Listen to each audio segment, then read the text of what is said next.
કે અવાજ આવે છે મારો? સંભળાય છે?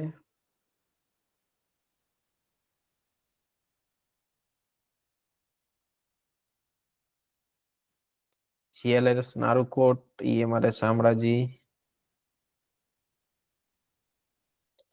અવાજ આવે તો રિપ્લાય આપજો.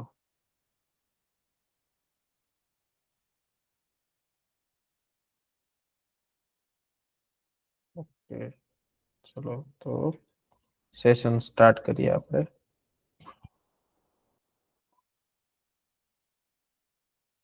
તો આજે આપણે નવું ચેપ્ટર શરૂ કરવાનું છે. તો બધાના સ્ક્રીન દેખાતી છે ને? તો આજે આપણે શરૂ કરશું કેમિકલ કાઇનેટિક. જો જૂની ટેક્સ્ટ બુક હશે તો એમાં જૂની ટેક્સ્ટ બુક મુજબ આપણું જે ચેપ્ટર છે એ છે ચેપ્ટર નંબર 4. નવી ટેક્સ્ટ બુકમાં ચેપ્ટર નંબર 3 છે, એટલે કે કેમિકલ કાઇનેટિક, રાસાયણિક ગતિકી. બરાબર, કેમિકલ કાઇનેટિક, જો કે આનું નામ જ છે કેમિકલ કાઇનેટિક, રાસાયણિક ગતિકી. તો આનામાં બે શબ્દ આવશે, એક હશે કેમિકલ, એક હશે કાઇનેટિક. તો આ જે કાઇનેટિક વર્ડ છે ગતિકી, એ શબ્દ કાઇનેસિસ ઉપરથી આવેલો છે. કેવો છે? ગ્રીક વર્ડ છે. બરાબર, કાઇનેસિસ ઉપરથી આવેલો છે, એક ગ્રીક વર્ડ છે. તો ગ્રીક વર્ડ છે કાઇનેસિસ, એનો મતલબ શું થાય? કોઈ પણ પદાર્થ ગતિમાં હોય, એટલે કે વેગમાં હોય. બરાબર, એટલે ગતિમાન. જેમ તમારે કાઇનેમેટિક્સ ફિઝિક્સ ની અંદર આવે છે ને, એમ આપણે કેમેસ્ટ્રીમાં કાઇનેટિક્સ આવે. તો આપણે ગતિશાસ્ત્ર, જે રાસાયણ એટલે કે સાંદ્રતામાં થતો ફેરફાર ના ગતિ વિશે આપણે અભ્યાસ કરવાનો છે. બરાબર, તો આ ચેપ્ટરમાં અને એના ઉપયોગો આપણે જોશું. તો એમાં સરેરાશ વેગ, સાંદ્રતામાં થતો ફેરફાર, પ્રક્રિયકની સાંદ્રતામાં કેટલો ઘટાડો થયો, નિપજની સાંદ્રતામાં કેટલો વધારો થયો, અથવા તમે આનો ઉપયોગ વિશે જો તો આનો ઉપયોગ સામાન્ય રીતે ક્યાં થતો હોય? તો કે પુરાતત્વીય વિભાગમાં. પુરાતત્વીય વિભાગ. પુરાતત્વીય વિભાગને શું કહેવાય? Archaeology department.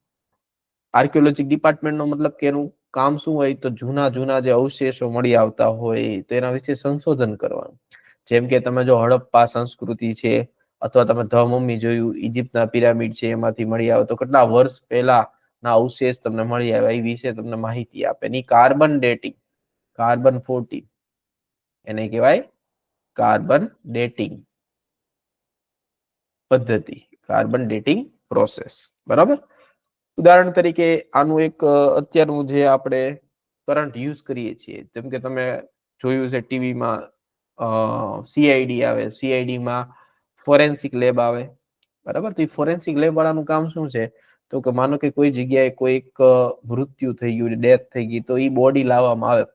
તેના શરીર જે છે એના ઉપરથી નક્કી કરે કે આનું મૃત્યુ એટલા દિવસ પહેલા થયું હશે. બરાબર, તો એ બધું જાણવા માટે, અથવા કોઈ વનસ્પતિનું પર્ણ છે, એ વનસ્પતિની ઉંમર નક્કી કરવા માટે, મનુષ્ય અથવા કોઈ પ્રાણીની ઉંમર નક્કી કરવા માટે, તો આ બધી જગ્યાએ આ બધાનો ઉપયોગ જે છે એ કેમિકલ કાઇનેટિકની મદદથી આપણે દાખલા ગણીને એ બધી વસ્તુ આપણે સાબિત કરી શકીએ. બરાબર, ટૂંકમાં આ બધી આપણે રિયલ લાઈફમાં વાપરીએ છીએ આ ચેપ્ટરનો ઉપયોગ. એટલે જરૂરી છે આપણને કાઇનેટિક્સ આવડવું, કેમિકલ કાઇનેટિક્સ.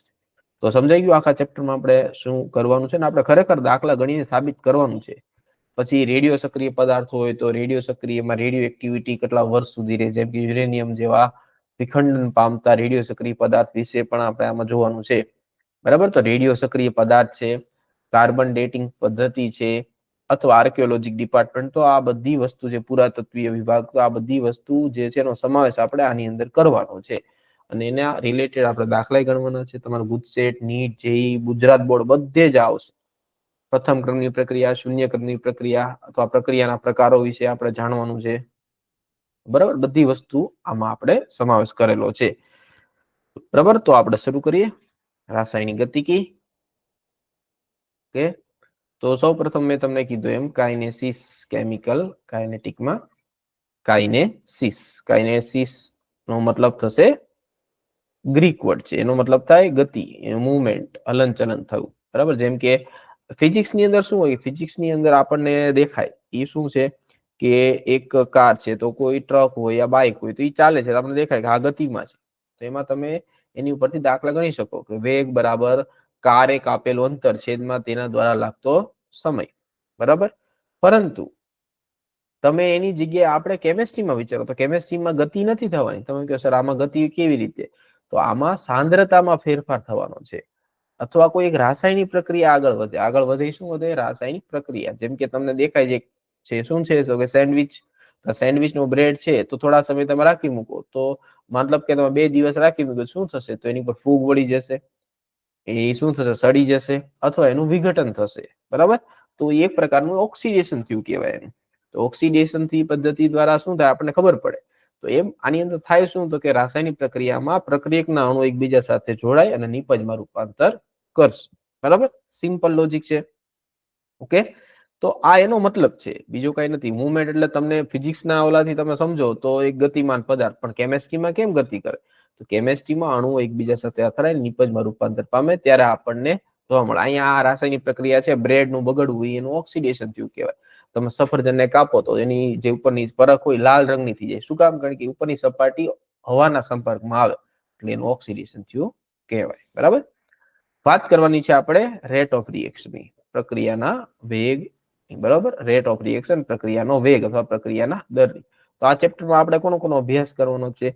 તો કે રેટ ઓફ રિએક્શન, પ્રક્રિયાનો દર. બીજો તો એ પ્રક્રિયાના દરના 2 ભાગ પાડશું આપણે. એક આવશે જે ગણી શકાય હોય, બરાબર, જેનો તફાવત લઈ શકાય, જે આપણે ગણતરી કરી શકીએ, એને કહેવાય સરેરાશ દર. બીજો કે જે અતિ સૂક્ષ્મ સમયમાં થોડા કમતા ફેરફાર દ્વારા શું આપણને મળે, એને કહેવાય ત્વરિત વેગ, જે ફિઝિક્સમાં આવે. અંગ્રેજીમાં એને કહેવાય એવરેજ એન્ડ ઇન્સ્ટન્ટેનિયસ રેટ, બરાબર. આના પછી આપણે પ્રક્રિયાનું વિવરણ કરશું. પ્રક્રિયા વેગ નિયમને કેવી રીતે આપણે દર્શાવીએ, ઘટવાનો દર કોને કહેવાય, બનવાનો દર કોને કહેવાય, પ્રક્રિયાનો ઓવરઓલ રેટ ઓફ રિએક્શન શું થાય, બરાબર. તો વાત કરીએ આપણે પ્રક્રિયાના દરની. તો પ્રક્રિયા દર કયો, કે પ્રક્રિયાનો વેગ કયો, કે પ્રક્રિયાની ઝડપ કયો, કે પ્રક્રિયાનો રેટ કયો, કે સ્પીડ કયો, બધું એક જ છે, બરાબર. ફિઝિક્સમાં આપણે સ્પીડ થી જાય તો આપણે કેમ લઈએ? તો કે ભાઈ આપણે બાઇક લઈને જઈએ છીએ તો 50 કિલોમીટર પ્રતિ કલાકની સ્પીડે ગાડી ચલાવી, તો 50 કિલોમીટર પ્રતિ કલાક, 1 કલાક સમય કેટલો લીધો તમે? 1 કલાકમાં 50 કિલોમીટર અંતર કાપ્યું. તો સૂત્ર શું આવે? કાપેલું અંતર છેદમાં તે અંતર કાપવા માટે લાગતો સમય. પણ અહીંયા કઈ આપણે કેમેસ્ટ્રીમાં અંતર નથી કાપવાનું. અહીંયા શું થાય? તો કે સાંદ્રતામાં ફેરફાર થાય. તો કે સાંદ્રતામાં કેવા પ્રકારનો ફેરફાર થાય? તો કે પ્રક્રિયક છે એનો જથ્થો ધીમે ધીમે ધીમે ધીમે ઘટતો જાય. માની લો કે તમે ચા બનાવો છો, બરાબર. તો ચા છે એની અંદર પ્રક્રિયક કોણ છે? તો કે ચાની અંદર પ્રક્રિયક છે એ કોણ આવે? ખાંડ આવે, દૂધ આવે, પાણી આવે, બરાબર, અને ચાની ભૂકી આવે. તો પ્રક્રિયકનો જથ્થો ધીરે ધીરે વપરાતો જાય, ઘટતો જાય. તેની સામે ચા જે બને છે તો એ નિપજ છે. તો નિપજનો જથ્થો વધતો જાય, બનતો જાય. હવે જથ્થો એટલે અહીંયા આપણે પદાર્થના જથ્થાને કેવા માપીએ? તો કે પેલું ચેપ્ટર યાદ કરો, મોલ કન્સેપ્ટ. પદાર્થના જથ્થાને મોલમાં માપવામાં આવે છે, બરાબર. તો પ્રક્રિયકના મોલ ઘટતા જાય, નિપજના મોલ વધતા જાય. પ્રક્રિયકના મોલ પ્રતિ લિટર એટલે સાંદ્રતા ઘટતી જાય, નિપજના મોલ પર લિટર એટલે સાંદ્રતા વધતી જાય, બરાબર. એટલે સાંદ્રતામાં ઘટાડો, સાંદ્રતામાં વધારો. અહીંયા વેગ, ઝડપ છે એ કોઈ સ્પીડની નથી લેવાની, અહીંયા લેવાની છે સાંદ્રતામાં થતો ફેરફાર છેદમાં તે ફેરફાર માટે લાગતો સમય, બરાબર. તો એના સંદર્ભમાં લેવાનું. ફિઝિક્સમાં શું છે? ગાડી છે, સ્પીડમાં ચાલે, સીધું કિલોમીટર પ્રતિ કલાક, મીટર પ્રતિ સેકન્ડ. કેમેસ્ટ્રીમાં એવું નહીં આવે. એમાં શું? સ્થાનમાં ફેરફાર થાય, છેદમાં સમયમાં ફેરફાર. કેમેસ્ટ્રીમાં શું હોય કે સાંદ્રતા પેલા કેટલી હતી, પછી ઘટીને કેટલી થઈ ગઈ, અથવા પેલા કેટલી હતી વધીને કેટલી થઈ ગઈ. તો સાંદ્રતામાં જે ફેરફાર થયો હોય અને છેદમાં જેટલા સમયમાં ફેરફાર થયો હોય, બરાબર. સાંદ્રતાનો ફેરફાર છેદમાં સમય ફેરફાર, બરાબર. તો એવી રીતે હવે વાત કરીએ એના એકમની. જો અહીંયા આપણી પાસે એકમ છે તો તમે એના એકમની તારવણી આપણે કરીએ. તો પ્રક્રિયાનો વેગ, વેગ બરાબર શું થાય? તો કે સાંદ્રતા ફેરફાર, સાંદ્રતા ફેરફાર છેદમાં થાય સમય ફેરફાર. માનો કે પેલા સાંદ્રતા C1 હતી અને એ સાંદ્રતા C2 થઈ ગઈ. જ્યારે સમય T1 હતો, સમય T2 થઈ ગયો. સાંદ્રતા ફેરફાર શું થયું? Delta C. અને કહેવાય સાંદ્રતા ફેરફાર. ડેલ્ટા T આને કહેવાય સમય. તો આને કહેવાય વેગ, બરાબર. હવે વાત કરીએ આપણે આના એકમની. તો સાંદ્રતાનો એકમ શું છે? સાંદ્રતા કેમાં માપીએ આપણે? મોલારિટી. મોલારિટીનો એકમ શું છે? મોલ પ્રતિ લિટર. એટલે આનો એકમ આવશે મોલ પ્રતિ લીટર, છેદમાં સમયનો શું આવે સેકન્ડ, બરાબર. તો એનો એકમ શું થશે તો કે મોલ પ્રતિ લીટર, લીટર એટલે -1, એવી રીતે સેકન્ડ -1, તો આ મોલ પર લીટર સેકન્ડ ઇનવર્સ. હવે ઘણી વખત શું હોય કે વાયુરૂપ પ્રક્રિયા હોય, તો વાયુરૂપ પ્રક્રિયાની અંદર એને આવી રીતે ન પણ આપેલું હોય, વાયુરૂપ પ્રક્રિયામાં એ આવી રીતે ન આપે તો તમારે શું કરવાનું, તો વાયુ માટે આપણે ચેપ્ટર નંબર 5 વાયુ અવસ્થામાં એક આવે આદર્શ વાયુ સમીકરણ, આદર્શ વાયુ સમીકરણ, બરાબર. તો આદર્શ વાયુ સમીકરણ છે એની અંદર શું હોય, આદર્શ વાયુ સમીકરણ છે પીવી ઇક્વલ ટુ એનઆરટી. જો યાદ રાખજો બધા, આજે આદર્શ વાયુ સમીકરણ તરીકે ઓળખાય. આ પી એટલે શું થાય પ્રેશર દબાણ, વી એટલે વોલ્યુમ કદ, એન એટલે મોલ, આર અચળાંક ને ટી એટલે તાપમાન. તો અહીં પી બરાબર શું થશે N upon V R T, આ બે ચલ છે તો પી ચલે છે, એન અપોન વી એટલે સાંદ્રતા, એટલે વાયુ માટે વાયુનું દબાણ, દબાણનો એકમ શું છે વાતાવરણ, અંગ્રેજીમાં એને કહેવાય એટીએમ, એટમોસ્ફિયરિક પ્રેશર. વન ઈ શું થાય વાયુની સાંદ્રતા, વાયુનું દબાણ ઈ વાયુની સાંદ્રતા થશે. તો તમે જે દ્રાવણ માટે મોલ પર લીટર લખો છો ઈ તે તમે વાયુ અવસ્થા માટે તમે શું લખશો તો કે વાતાવરણ અથવા એટમોસ્ફિયરિક પ્રેશર, બરાબર. ઓકે, તો ઈ જ આપણે એના માટે વાતાવરણ અથવા એટમોસ્ફિયરિક પ્રેશર લખશું. હવે સમજાઈ ગયું ને, સાંદ્રતા છેદમાં સમય. તો જો ઈ જ વસ્તુ તમે કોઈ આંશિક દબાણના સંદર્ભમાં લખો તો શું લખવાનું, વાતાવરણ પર સેકન્ડ ઇનવર્સ. આ થઈ ગયો પ્રક્રિયાના દર અથવા પ્રક્રિયાના વેગ માટેનું સમીકરણ. ઓકે, હવે આપણે વાત કરીએ પ્રક્રિયાના, હવે પ્રક્રિયા માટે બનવાનો દર, ઘટવાનો દર, ઈ બધી વાત આપણે કરીએ.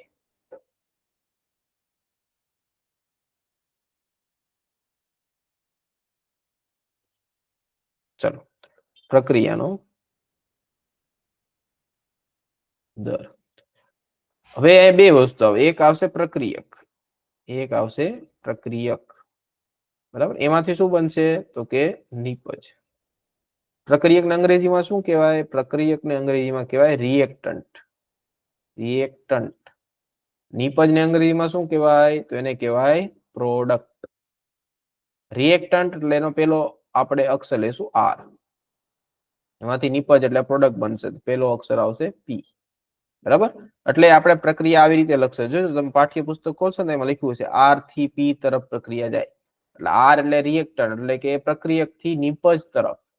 તો એનો મતલબ આર થી પી નો મતલબ ટેક્સ્ટ બુકમાં એમ કે છે કે પ્રક્રિયા હંમેશા પ્રક્રિયક થી શરૂ કરી નિપજ બાજુ જશે.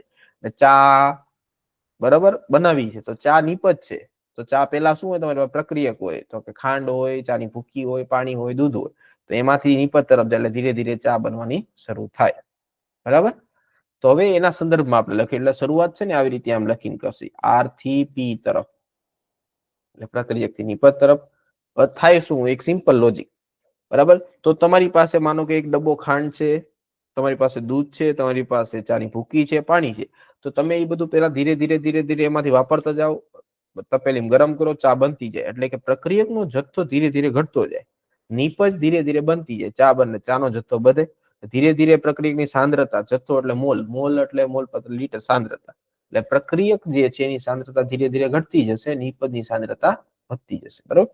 એક સમય એવો આવ્યો કે ચા, ખાંડની ભૂકી બધું ખૂટી ગયું અને ચા બની ગઈ, બસ પછી અચળ થઈ જશે. એટલે એનો આલેખ જો આપણે જોશું જથ્થો અથવા સાંદ્રતાનો, તો અહીંયા સમય સાથેનો આલેખ કેવો આવશે, તો આ છે સાંદ્રતા. તો અલગ અલગ લઈશું આપણે, બરાબર. તો સાંદ્રતામાં બે વસ્તુ આવે, બે આલેખ. એક આ પ્રક્રિયક, પેલા પ્રક્રિયક આપણી પાસે જથ્થો ખૂબ વધારે છે, ધીરે ધીરે સમય સાથે પ્રક્રિયકનો જથ્થો ઘટતો જાય, સાંદ્રતા. એટલે આ છે આર, પ્રક્રિયકનો આલેખ, બરાબર. એમ નિપજ છે એ ધીરે ધીરે ધીરે ધીરે બનતી જાય એટલે નિપજની સાંદ્રતા વધે. આ છે પી, એટલે કે નિપજનો આલેખ.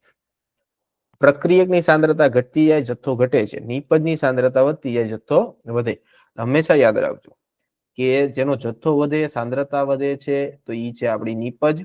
કારણ કે સમય સાથે આગળ ચા બનતી જાય, ચાનો જથ્થો વધે, આપણે ખાંડ છે, ભૂકી છે, કે દૂધ છે એ ધીરે ધીરે ઘટતું જાય એટલે પ્રક્રિયકની સાંદ્રતા ઘટે. બરાબર? તો આને નાને હું એક સમીકરણમાં દર્શાવું. માનો કે મારી પાસે છે નાઇટ્રોજન, મારી પાસે હાઇડ્રોજન છે અને એમાંથી બને છે અમોનિયા.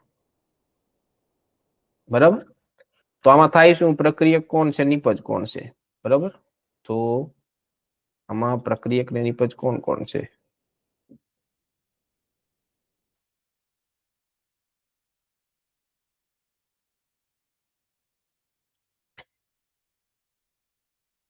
લાઈન.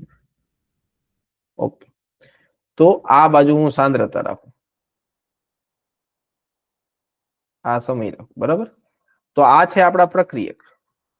તો પ્રક્રિયકમાં શું થાય? મેં કીધું એમ આમ ઘટાડો થશે, નિપજમાં શું થશે? વધારો થશે. તો આ હશે એમોનિયા માટે, આ થશે નાઇટ્રોજન અને હાઇડ્રોજન માટે. લ્યો પેલા આટલું સમજો કે કયો વક્ર છે કોના માટે છે. બરાબર? તો અહીં ઉપર વાળો જે વક્ર છે જેની સાંદ્રતામાં વધારો જોવા મળે છે ને, ઈ વક્ર છે એ કોના માટે હશે? તો કે નિપજ માટે. કોના માટે? નિપજ. જેની સાંદ્રતા ઘટે છે, જે ઘટતું જાય, ઈ કોના માટે હશે? પ્રક્રિયક માટે. બરાબર?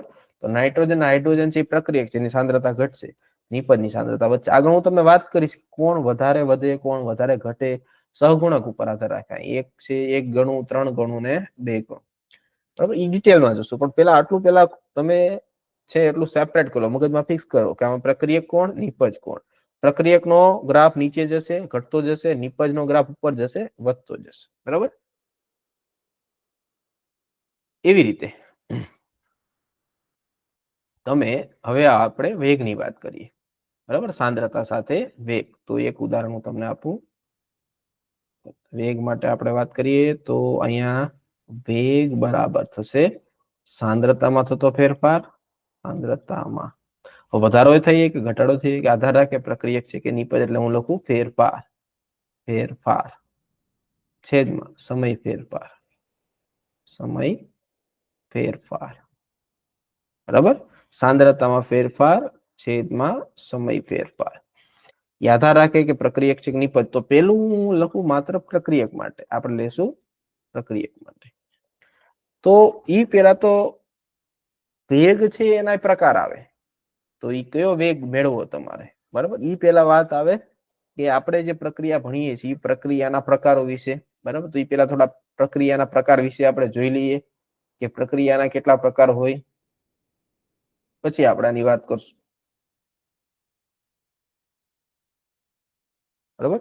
આ આપણે એમને જોઈએ કે પ્રક્રિયામાં શું થાય, નિપજમાં શું થાય. આ મેં તમને દર્શાવી દીધું ને કે પ્રક્રિયકની સાંદ્રતા વધે, નિપજની સાંદ્રતા. આ આપણે તારવણી કરશું થોડી વાર પછી, હું તમને તારવીને કહું. બરાબર? કે પ્રક્રિયકમાં શું થાય, નિપજમાં શું થાય. પેલા પ્રક્રિયાના પ્રકાર વિશે જોશું. તો પ્રક્રિયા છે એ તમારી સામે અત્યારે જો, તો પ્રક્રિયા મૂળ 3 પ્રકારની, મુખ્ય 3 પ્રકાર. પહેલો પ્રકાર છે ને એ છે ખૂબ ઝડપી પ્રક્રિયા. ખૂબ ઝડપી પ્રક્રિયા મતલબ શું થાય ખબર? તમે આંખનો પલકારો કરો, આમ જોવો ને, જે પેન ઉપાડો ની પેલા પ્રક્રિયા પૂરી થઈ ગઈ. એવી ફાસ્ટ પ્રક્રિયા. બોલો, તમે જોઈ છે? તો ઘણી બધી પ્રક્રિયા જોઈએ છે. જો તો પૂરી થઈ જાય. કઈ કઈ પ્રક્રિયા છે? તો તમે એમ કહો સર વીજળીનો ચમકારો થાય. બરાબર? તો વાત સાચી. બીજી કઈ પ્રક્રિયા? તો કે એસિડ વત્તા બેઝ. જે એસિડ વત્તા બેઝ જેવું તમે આમ ભેગું કરો ને શું બને? ક્ષાર વત્તા પાણી. એને કહેવાય તટસ્થીકરણ પ્રક્રિયા. ઈ પણ તમે આમ આંખનો પલકારો કરો ને એ પેલા તો થઈ ગયું, માઇક્રો સેકન્ડમાં થઈ જાય. બરાબર? તો એ બધી ઝડપી પ્રક્રિયા. બીજી કઈ? તો કે અવક્ષેપન આવું. તો આ બધી ખૂબ ઝડપી પ્રક્રિયા છે. અથવા એવી પ્રક્રિયા કે જેની અંદર H+ આયન અથવા OH- આયન થતા હોય. બરાબર? જેમાં H+ આયન થતી હોય, OH-. આ બે ખૂબ ઝડપી પ્રક્રિયા આપે. H+ આયન જેમાં હોય અથવા OH-. H+ અને OH-. અથવા એસિડ બેઝ વાળી તટસ્થીકરણ પ્રક્રિયા. તો આ બધી ખૂબ ઝડપી હોય. અવક્ષેપન પ્રક્રિયા ખૂબ ઝડપી હોય. તો આ પ્રક્રિયા આટલી બધી ઝડપી છે ને કે આપણે એનું ઓબ્ઝર્વેશન કરવું, એટલે અનુકરણ કરવું ખૂબ મુશ્કેલ છે. હજી તો તમે આમ કઈ લખવા જાવ, જોવા જાવ, પેલા પૂરી થઈ, એટલે આપણે એનું અવલોકન લેતી શકતા નથી.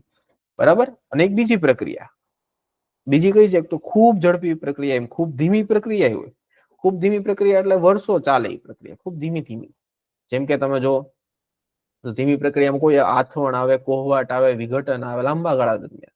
પછી રેડિયો સક્રિય હોય, ધારો કે યુરેનિયમ હોય. યુરેનિયમમાં શું હોય કે દ્રવ્યમાંથી વિકિરણમાં રૂપાંતર થતું હોય, એને કહેવાય કિરણોત્સર્ગી. રેડિયો એક્ટિવ ડીકે અંગ્રેજીમાં, એને ગુજરાતીમાં શું કહેવાય? કિરણોત્સર્ગી. કે ઈ પ્રક્રિયક જે પદાર્થ છે એમાંથી વિકિરણ સ્વરૂપે બહાર આવતા હોય ઈ. અથવા હજી ખૂબ ધીમી પ્રક્રિયા વિચારો તો ઓક્સિડેશન થતું હોય તો કોનું ધીમું ઓક્સિડેશન થાય, જેમ કે કાટ લાગો, લોખંડ ઉપર કાટ લાગો, તે ખૂબ ધીમી પ્રક્રિયા છે. તો એમાં શું થાય, વર્ષો લાગે, મહિનાઓ લાગે. તો આ બધી ધીમી પ્રક્રિયાનું અવલોકન કરવું, પછી એનું અનુમાપન કાપવું, એ પણ થોડું મુશ્કેલ છે, કારણ કે ખૂબ વધારે સમય લઈ જાય. એટલે ખૂબ ઝડપી પ્રક્રિયા નહીં, ખૂબ ધીમી પ્રક્રિયા નહીં, એનો અભ્યાસ આપણે નથી કરવાનો. આપણે કરવાનું છે જે વચ્ચે મોડરેટ, એટલે કે મધ્યમ પ્રક્રિયા, કે જે મિનિટોમાં, કલાકોમાં થતી હોય, દિવસોમાં થતી હોય, કે જેના વિશે અભ્યાસ સરળતાથી કરી શકે. જેમ કે હાઇડ્રોજન પેરોક્સાઇડ લો તો એનું વિઘટન કરો અને પાણીને તમને ઓક્સિજન મળે, અથવા એસ્ટરનું જળ વિભાજન, અથવા આપણે જે આ ચેપ્ટરમાં શું આખા કેમિસ્ટ્રીમાં આપણે જે પ્રેક્ટિકલ કરીએ છીએ જે પ્રક્રિયા વિશે, એ બધી મોડરેટ હોય, કારણ કે એના વિશે આપણને માહિતી મળે. બરાબર, મધ્યમ પ્રક્રિયા હોય એના વિશે આપણને માહિતી મળે. ઓકે, મેં તમને કીધું એમ ઝડપી પ્રક્રિયામાં પહેલી પ્રક્રિયા કઈ છે, તો કે એસિડ બેઝ વાળી. બરાબર, તો એસિડ બેઝ ના તટસ્થીકરણ લીધે આપણે ક્ષાર અને પાણી મળે. કારણ કે ખૂબ ઓછો સમય લાગે, તો તમે જો તો છેદમાં શું આવે, સમય ખૂબ ઓછો, તો જવાબ ખૂબ વધારે હોય તો વેગ વધારે, એટલા માટે ખૂબ ઝડપી પ્રક્રિયા. હાઇડ્રોજન પેરોક્સાઇડ નું વિઘટન તો એ મધ્યમ પ્રક્રિયા છે, એમાં પાણીનો ઓક્સિજન તમને મળશે. બરાબર, એટલે ખૂબ વધારે ટી પણ નથી, ખૂબ ઓછો પણ નથી, મધ્યમ છે. બરાબર, આ સિવાય બીજી કઈ હોય તો એક બીજી પ્રક્રિયા પણ આવે છે, ઈ છે, તમે જોશો ને મધ્યમ પ્રક્રિયામાં, બરાબર, લગભગ આમ તો બાયોલોજી વાળા બેઠા છે એટલે બધાને યાદ હશે, બાયોમોલિક્યુલ ની અંદર આવે છે. એમાં બાયોમોલિક્યુલમાં આપણે જૈવિક અણુની અંદર સેકેરાઇડ આવે, ડાયસેકેરાઇડ. તો એમાં એક ડાયસેકેરાઇડ આવે, કયું આવશે, સુક્રોઝ. યાદ છે નામ, સુક્રોઝ. સુક્રોઝ એટલે થાય આપણી ભાષામાં ખાંડ, એને કહેવાય શર્કરા. બરાબર, કેન શુગર, શેરડીના રસમાંથી બને તે. સુક્રોઝ નું અણુસૂત્ર C12H22O11. બરાબર, જ્યારે એનું જળ વિભાજન આપણે કરીએ તો એમાંથી બનશે C6H12O6. C6H12O6 એટલે કે કેન શુગર, એટલે કે સુક્રોઝ, શર્કરા, સુક્રોઝ. બરાબર, એનું આપણે બેક્ટેરિયા એસિડિક હાજરીમાં જળ વિભાજન કરો, તમને શું મળે, ગ્લુકોઝ વત્તા ફ્રુક્ટોઝ. ગ્લુકોઝ વત્તા ફ્રુક્ટોઝ, આ બે વસ્તુ તમને મળશે. ઓકે, તો આ પણ એક મધ્યમ મોડરેટ પ્રક્રિયા છે કે જેના વિશે આપણે અભ્યાસ કરી શકીએ છીએ. બરાબર, તો આ સિવાય તે આપણે પાઠ્યપુસ્તકમાં એસ્ટર નું જળ વિભાજન આવે છે, એ બધા જોયું હશે. એસ્ટર યાદ છે કોઈને? CH3COO C2H5, એસિટિક એસ્ટર, ઇથાઇથેનોઇડ પણ કહેવાય. બરાબર, તો આનું જળ વિભાજન કરો એસિડ ની હાજરીમાં તો તમને શું મળે, એસિડ વત્તા આલ્કોહોલ, CH3COOH વત્તા CH3CH2OH, આલ્કોહોલ પ્લસ એસિડ, એસ્ટર પ્લસ પાણી. એટલે આ પ્રક્રિયા હંમેશા પ્રતિવર્તી હોય. એસ્ટરનું જળ વિભાજન કહેવાય. તો આ પ્રેક્ટિકલ એક્ઝામમાં પૂછાવાનું છે, તમારા એસિડમાં આવશે ચેપ્ટરમાં, આલ્કોહોલ વાળા ચેપ્ટરમાં આવશે, એસ્ટરમાં આવશે, અને આ ચેપ્ટરમાં છે. આભાસી પ્રથમ ક્રમની પ્રક્રિયાનું ઉદાહરણ પણ છે, એટલે તમારે બધા યાદ રાખવાનું છે. મોડરેટ પ્રક્રિયા છે, લગભગ 5 થી 6 મિનિટમાં પ્રક્રિયા થતી હોય, 10 થી 15 મિનિટ સુધી. એ આધાર રાખે ઉદ્દીપક વાપરો છો, કયા તાપમાને કરો છો. બરાબર, ઓકે, ચલો હવે વધીએ આપણે. તો થોડા ઘણા ઉદાહરણ તમને હવે યાદ રહી ગયા હશે ને. મોડરેટ પ્રક્રિયા એવી રીતે ખૂબ ધીમી પ્રક્રિયા, તો એ કાટ લાગવાની પ્રક્રિયા, બધાને ખબર છે, લોખંડ ઉપર કાટ લાગે, ખૂબ વધારે સમય લાગે, છેદ ખૂબ વધારે હોય તો વેગ ખૂબ ઓછો થઈ જાય. બરાબર, જેમાં ઉદાહરણમાં મેં તમને કીધું એમ કાટ લાગો, અથવા આપણા પૃથ્વીના પેટાળમાં જે ખનિજ છે, બરાબર, જેમ કે પેટ્રોલિયમ બને છે, તો ખૂબ વધારે લાંબા કેટલા ઘણા વર્ષો સુધી પ્રક્રિયા ચાલે, ત્યારે આપણને પેટ્રોલિયમ પેદાશ મળે. અથવા હીરો, કાર્બન, ગ્રેફાઇટ. બરાબર, તો આ બધા કાર્બનના અપરૂપ છે, એક અપરૂપમાંથી બીજામાં રૂપાંતર થવી ખૂબ ધીમી પ્રક્રિયા. જેમ કે ગ્રેફાઇટમાંથી ડાયમંડ બનો, તો હીરો બનવો એ ખૂબ લાંબી પ્રોસેસ છે. તો આ બધી પ્રક્રિયા ખૂબ ધીમી છે. બરાબર, ઓકે, હવે આપણે વાત કરીએ પ્રક્રિયાના. આપણે પ્રક્રિયાના પ્રકાર તો જોઈ લીધા. હવે એને બે રીતે આપણે અલગ કરવાના છે, જે ફિઝિક્સની જે મેથડ આવે છે, કે સમય કેવો છે, આપણે ગણી શકાય એવા છે, ગણી શકાય એટલો નથી, તફાવત વધારે હોય કે તફાવત ઓછો હોય. જો ગણી શકાય હોય, તફાવત વધારે હોય, તો એના માટે આપણે પહેલો પ્રકાર આપણે જોઈએ. બરાબર, એ પહેલો પ્રકાર છે આપણો, ઈ છે સરેરાશ. સરેરાશ ઝડપ અથવા વેગ, સરેરાશ વેગ એટલે સરેરાશ દર. અંગ્રેજીમાં એને કહેવાય એવરેજ, એવરેજ રેટ. બરાબર. રેટ ઓફ રિએક્શનમાં આપણે ફાઇન્ડ કરવાનો એવરેજ રેટ, સરેરાશ દર. સરેરાશ દર કેવી રીતે મળે? તો સિમ્પલ લોજિક છે. એ પ્રક્રિયક અને નિપજ બંને માટે આપણે જોશું, બરાબર. તો પ્રક્રિયક માટે આપણે સરેરાશ દર જોશું, નિપજ માટે જોશું. પ્રક્રિયકમાં મેં તમને કીધું એમ અહીંથી શરૂ થાય તો ધીરે ધીરે પ્રક્રિયકની સાંદ્રતામાં શું થાય? ઘટાડો. તો માની લો કે શરૂઆતમાં એક આપણે સમય લેશું T1 સમય, તો પ્રક્રિયકની સાંદ્રતા R1 હશે. એમ આગળ વધી આપણે કોઈ સમય લઈએ T2, તો પ્રક્રિયકની સાંદ્રતા કેટલી છે? તો કે ઘટીને R2 થઈ જાય, બરાબર. તો R એવરેજ, સરેરાશ દર બરાબર શું થાય? તો આમાં તમે જોશો તો R2 નું મૂલ્ય નાનું છે, બરાબર. તો ખરેખર થાય શું? અંતિમ સાંદ્રતા ઓછા પ્રારંભિક સાંદ્રતા છેદમાં અંતિમ સમય T2 માઇનસ T, આમ થાય. R2 નાનું છે એટલે આપણે માઇનસ નિશાની કરવી પડે, એટલે કે માઇનસ આનો તફાવતને શું કહેવાય? ડેલ્ટા આર અને ડેલ્ટા ટી. આ થઈ ગયું સરેરાશ. ડેલ્ટા જયારે આવે ને એ ગણી શકાય હોય, એટલે એનો તફાવત છે. શું છે? તફાવત. ગણી શકાય ગણી તફાવત, બરાબર. તો તમારે પ્રક્રિયકમાં જોવું ને તો એમાં માઇનસ નિશાની આવે છે ખાસ. માઇનસ નિશાની શું દર્શાવે છે? તો એ દર્શાવે છે ઘટવાનો દર, ઘટવાનો દર, બરાબર. રેટ ઓફ ડિસઅપેરન્સ એટલે ઘટવાનો દર. એટલે શું ઘટવાનો? તો કે સાંદ્રતા, સાંદ્રતામાં ઘટાડાનો દર દર્શાવે. તો પ્રક્રિયક માટે તમારે સરેરાશ આવી રીતે મેળવશો. નિપજ માટે તમારે મેળવો સરેરાશ, તો ઈ જ આલેખ છે આપણો. પણ નિપજમાં શું થાય? સાંદ્રતામાં વધારો થશે. માનો કે પેલા સાંદ્રતા P1 હતી, તો સમય T1 હતો. પછી સાંદ્રતા કેટલી થઈ ગઈ? T2, તો સમય કેટલો થઈ ગયો? T2, બરાબર. તો અહીંયા તમે જોશો તો અહીંયા આપણી પાસે સરેરાશ વેગ કયો છે? એવરેજ, એટલે કે R એવરેજ. તો અહીંયા આવશે P2 માઇનસ P1 છેદમાં T2 માઇનસ T1. તો P2 નું મૂલ્ય જો અહીંયા વધારે છે, P1 ઓછું, એટલે અહીંયા તો પ્લસ જ આવશે. ડેલ્ટા P કેવું આવશે? Plus delta T. આ નિપજ માટે. તો પ્લસ નિશાની દર્શાવે છે નિપજની સાંદ્રતામાં વધારો. શું દર્શાવે છે? વધારો, એટલે કે અપીરન્સ, એટલે કે બનવું, અપિયર થવું, બનવું. નિપજ બને, નિપજની સાંદ્રતા વધે. પ્રક્રિયક ધીરે ધીરે વપરાય એટલે પ્રક્રિયકની સાંદ્રતામાં ઘટાડો થાય. સૂત્ર ઈ છે. એટલે આપણી પાસે R એવરેજ નું સૂત્ર શું મળ્યું? તો minus delta R delta T plus delta P delta T, બરાબર. તો આટલું તમારે યાદ રાખવાનું છે. આ છે સરેરાશ દર. હવે આ ગણી શકાય. આપણને બેના મૂલ્ય ખબર હોય કે T1 સમયની સાંદ્રતા એટલી, T2 સમય એટલી, પ્રક્રિયક અથવા નિપજ માટે.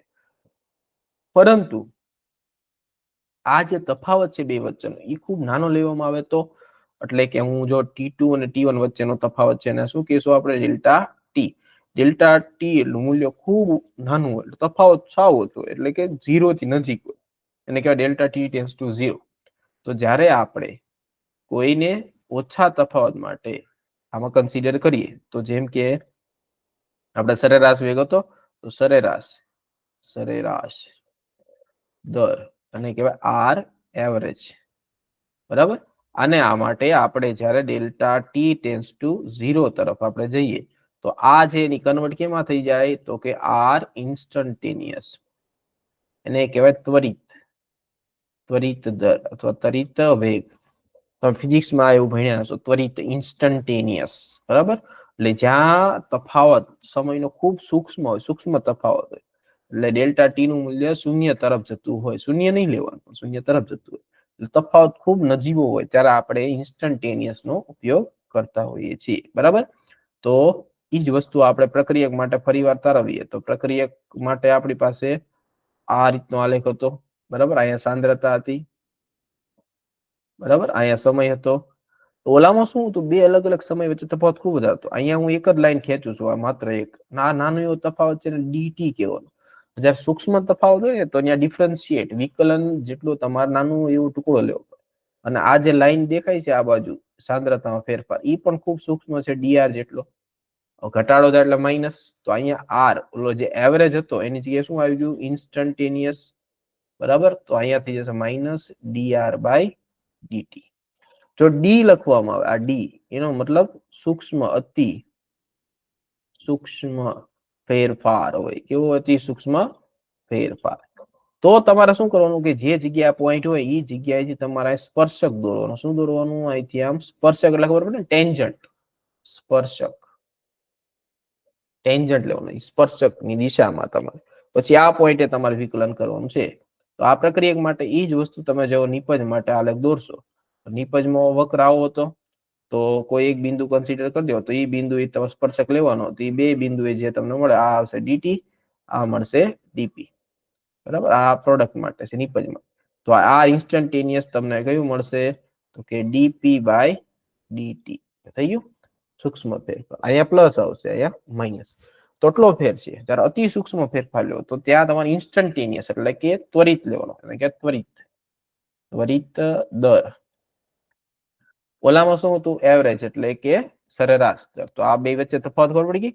જ્યારે તમારે સ્પર્શક લેવાનો થાય, ખૂબ સૂક્ષ્મ હોય તફાવત, સમયમાં ફેરફાર ડીટી જેટલો ફેરફાર થતો હોય, ત્વરિતનો ઉપયોગ કરવાનો. જ્યારે તફાવત ગણી શકાય, T1 ને T2 બાદબાકી કરો, T2 - T1 delta T. Delta ક્યારે હોય? સરેરાશ. બરાબર? ડેલ્ટા ક્યારે હતું આપણું? સરેરાશમાં. તો ડેલ્ટા હતું સરેરાશમાં. બરાબર? આ બધું આપણે સરેરાશ માટે મેળવ્યું છે. ડેલ્ટા વાપરતા ગણી શકાય. જો બે અલગ અલગ છે સમય, અલગ અલગ સાંદ્રતા છે, ગણી શકાય, દેખી શકાય. પરંતુ જ્યારે આપણે એને સૂક્ષ્મ કહી દઈએ તો એની જગ્યાએ આપણે લેવાનું છે DR, સ્મોલ. બરાબર? ઓકે, તો એટલું સમજાઈ ગયું તમને બધાને? તો આગળ વધીએ આપણે. ચલો, બરાબર. તો પેલો આપણે સરેરાશની વાત કરી કે સાંદ્રતામાં ફેરફાર છે, સમયમાં લાગતો ફેરફાર. પ્રક્રિયક હોય તો એની સાંદ્રતા આપણે જોઈ. બરાબર? તો એમાં આપણે -R2/1 ડેલ્ટા ટી અને ડેલ્ટા પી આપણે મળ્યું. ઓલામાં સાંદ્રતા ઘટતી હતી, આમાં સાંદ્રતા વધતી હતી. તો એ માઇનસ નિશાની દર્શાવે છે કે પ્રક્રિયક ધીરે ધીરે ધીરે સમય સાથે ઘટતો જાય. ખરેખર ઘટે. તમે જો, તમે ચા બનાવો તો ધીરે ધીરે તમારી પાસે ખાંડ ઘટતી જાય, દૂધ ઘટતું જાય, ચા બનતી જાય, એનો જથ્થો વધતો જાય ને. તો એ અંતરાલ હોય, સમય એ ગણી શકાય હોય, તો એને એવરેજ આવે. એની જગ્યાએ જો તમે ત્વરિત લ્યો તો આ ડેલ્ટામાં તમારો સમયગાળો ખૂબ સૂક્ષ્મ લેવાનો, ટેન્સ ટુ 0. લિમિટ મૂકો તમે તો એ ડેલ્ટા ને છે ને લિમિટ મૂકશો ટેન્સ ટુ 0, એટલે બની જાય ત્વરિત. DR/dt થઈ જાય. બરાબર? એટલે જે વક્ર હોય એ વક્રથી તમારે સીધો સ્પર્શક દોરવો પડે. સ્પર્શક જે છે એની દિશામાં તમને મળે. બસ એ સ્પર્શકનો ઢાળ જે દોરીએ, તો ઘણાને અંદર સર ઓલામાં તો આપણે ગણતરી કરી દીધી, આમાં ગણતરી કેમ કરવાની? તો આ સ્પર્શક જે આપણે દોર્યો ને, અહીંયા સ્પર્શક જે આપણે દોર્યો હતો, બરાબર? આ સ્પર્શકનો ઢાળ છે ને, એ ઢાળ જ દર્શાવે છે. એટલે માનો કે આ છે, બરાબર? આ વક્ર આપણો આવી રીતે હતો, અહીંથી આપણે સ્પર્શક દોર્યો, તો આ ઢાળ દર્શાવશે. અહીંથી શું દર્શાવે? સ્લોપ. એ શું દર્શાવે છે? y/x. એટલે y એટલે અહીંયા પોઈન્ટ માનો કે અહીંયા હોય આમ, બરાબર? તો ઈ તે દર્શાવે છે સાંદ્રતા, એને કહેવાય y અક્ષ, છેદમાં સમય કહેવાય x અક્ષ. તો સાંદ્રતામાં શું હતું આ બાજુ? તો કે dr હતું અથવા dp હતું, તો માઇનસ આ dr ઘટાડો થાય તો અહીંયા હતું dt. એટલે થઈ ગયો આપણો r ઇન્સ્ટન્ટેનિયસ. બરાબર? તો ઓલામાં તમારે બાદબાકી લઈને દાખલા ગણવાના, સરેરાશ વાળામાં, અને આમાં તમારે ઢાળ ગોતવાનો. આનો ઢાળ જ છે સ્લોપ. બરાબર? આનો ઢાળ ગોતવાનો છે, સ્લોપ. બરાબર? ઘણી વખત થીટા આપી દે તો tan થીટા લઈને ગોળજો. ટૂંકમાં સ્પર્શકનો ઢાળ તમને વેગ આપે. શું આપે? સ્પર્શકનો ઢાળ તમને ત્વરિત વેગ આપશે. ત્વરિત વેગ આપે છે. ઓલામાં તમારે શું કરવું પડતું? તો એમાં ડેલ્ટા લેવું પડતું, C2 - C1 કરીને એનું ડેલ્ટા ગોતતા આપણે. ડેલ્ટા C છેદમાં T2 - T1 કરીને આપણે શું ગોતતા? Delta T. આ મુકતા આ સરેરાશ માટે આપણે ગોતતા. બરાબર? પણ આમાં આનો ઢાળ ગોતો. એટલે ત્વરિતમાં સ્પર્શકનો ઢાળ લેવાનો, ઈ જેનો વેગ છે. ઓલામાં આપણે કિંમત મૂકી, આપણે દાખલો ગણીએ એટલે તમને વધારે સમજાઈ જાય. બરાબર? તો દાખલો આપણે ગણીએ, બંને આપણે મેળવશું દાખલાની અંદર. ધારો કે આ છે ફોર રિએક્શન. જો તમને આ સમીકરણ આપેલું છે, સાંદ્રતા બરાબર 2.5 t²-4, બરાબર? 2.5 t²-4. તો દાખલો લખું, તમને આપેલું છે સાંદ્રતા 2.5 t²-4. આ સમીકરણ આપ્યું છે. પ્રશ્ન છે પેલો સરેરાશ દર. સરેરાશ દર. બરાબર? એક પેલા સમય આપ્યો છે 10 સેકન્ડે, બીજો સમય આપ્યો છે 20 સેકન્ડે. તો આપણે શું કરશું, આ સમીકરણની અંદર એકવાર અહીંયા T1 લેશું, એટલે પેલા C1 મેળવવું હોય તો C1 કોને કહેવાય, જ્યારે સમય T1 હોય. C2 કોને કહેવાય, જ્યારે સમય T2 હોય. તો મૂકો તમે, તો પેલા C1 બરાબર શું થાય, 2.5 10^2 ઓછા 4, આ થાય 250 ઓછા 4, એટલે કેટલું થશે, 246 થઈ ગયું સાંદ્રતા મોલ પર લીટર. એવી રીતે C2 મેળવવું આપણે, તો 2.5 સમય કેટલો લેવાનો છે, 20 બરાબર ઓછા 4, એટલે કે 1000 ઓછા 4 કેટલા થશે, 996 થશે ને, બરાબર. તો આ થઈ ગયું C2. તો T1 T2 છે તે આપણી પાસે, T1 છે T2 છે, C1 મળી ગયું C2 મળી ગયું, બસ. તો R એવરેજ પેલો પ્રશ્ન હતો ને, શું હતું, તો કે delta C by delta T, એટલે કે C2 માઇનસ C1 છેદમાં T2 માઇનસ T1. મૂકવાયા 996 246 20 ઓછા 10, તો આ તો 10 થશે. બાદબાકી કરો, ચલો શું જવાબ આવે છે તમારો. તો આવી રીતે તમે સરેરાશ વેગ મેળવો. ચલો પેલો સરેરાશ વેગ તો સાવી છે, બધા મળી ગયો. હવે ત્વરિત વેગ એને પ્રશ્નમાં શું કીધું છે, તો કે પ્રશ્નમાં જોશો તમે ત્વરિત વેગ ક્યારે મેળવવાનો કીધો છે ને, 12 સેકન્ડ ને. ત્વરિત વેગ એટલે શું કરવાનું, તો આપણે એનું વિકલન કરવાનું હતું. તો અહીંયા જે આપણી પાસે હતું C બરાબર 2.5 T² ઓછા 4, આનું વિકલન તો 0 થાય. 2.5 T² એટલે 2 ગુણ્યા 2.5 ગુણ્યા T પર 1 ઘાત, તો 2.5 કેટલા થાય, 5 T લેવા મળી ગયું વિકલન. તો આ થઈ ગયું DC. ઓકે, હવે જો તો તેને સમય કેટલો લેવાનો કીધો છે, તો કે 12 સેકન્ડે. તો T બરાબર 12 લઈ લો, અહીં મૂકી દો, તો આ થઈ જાય DC બાય T, એટલે કેટલું થશે, 5 ગુણ્યા 12, જો કેટલું થઈ ગયું, 12 × 5. તો અહીંયા આવશે 60, બરાબર. તો આ થઈ ગયું મોલ પર લીટર ઇનવર્સ સેકન્ડ ઇનવર્સ. આ મળી ગયું તમને ત્વરિત વેગ.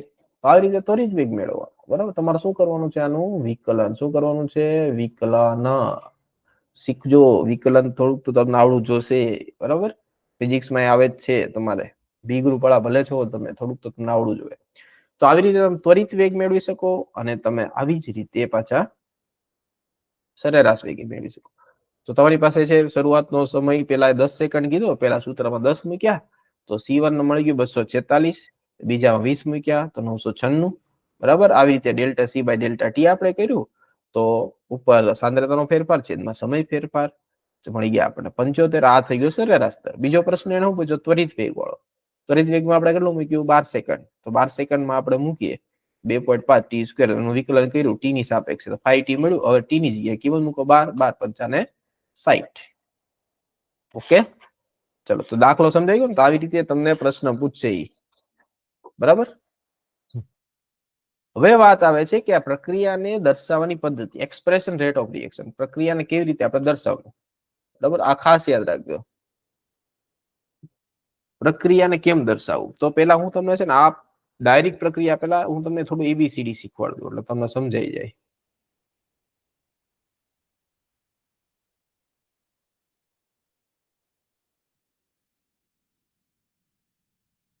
માનો કે તમને એક પ્રક્રિયા આપેલી છે, એ પેલા હું આપું તમને સિમ્પલ, કે A માંથી બને છે B. તો આ પ્રક્રિયાને દર્શાવવાની પદ્ધતિ, પ્રક્રિયા દર્શાવવાની પદ્ધતિ, બરાબર. તો શું થશે, પ્રક્રિયાનો દર માઇનસ DA બાય DT, કારણ કે આ પ્રક્રિયા છે. આ શું છે, નિપજ, તો પ્લસ આવશે, પ્લસ DB બાય DT. લ્યો, કારણ કે અહીં સહગુણક એક છે, એટલે સહગુણક કોઈ છેદમાં મૂકવાના. હવે જો હું થોડુંક લેવલ વધારું, 2A માંથી 3C બનાવું, તો આ પ્રક્રિયકમાં શું થશે, તો પ્રક્રિયાનો દર બરાબર અહીં 2 આગળ આવશે, 1 ના છેદમાં DA બાય DT. આ બાજુ પ્લસ, કારણ કે નિપજ છે એટલે પ્લસ, 1 ના છેદમાં 3 આગળ આવશે, DC બાય DT. સમજાણું. હવે માની લો હું આમ લખું 2A plus 3B 4C plus D, ખાલી D લખું. તો શું કરવાનું, તો પ્રક્રિયક બાજુ માઇનસ, નિપજ બાજુ પ્લસ, સહગુણક ને ઘાત. તો પ્રક્રિયાનો દર R 1/2 પણ કેવું લેવાનું માઇનસ, કારણ કે પ્રક્રિયક છે dA બાય dt, એવી રીતે અહીંયા માઇનસ 1/3 dB બાય dt, એ રીતે આ બાજુ પ્લસ 1/4 dC બાય dt, આ બાજુ dt બાય dt. સમજાણું? ઓકે, આવી રીતે તમારે ચાલવાનું છે. પ્રક્રિયક બાજુ ઋણ. હવે ઋણ શા માટે? કારણ કે પ્રક્રિયક જે છે એની સાંદ્રતામાં શું થાય? ઘટાડો. સાંદ્રતામાં થાય ઘટાડો, બરાબર. આની સાંદ્રતામાં શું થાય? વધારો, બરાબર.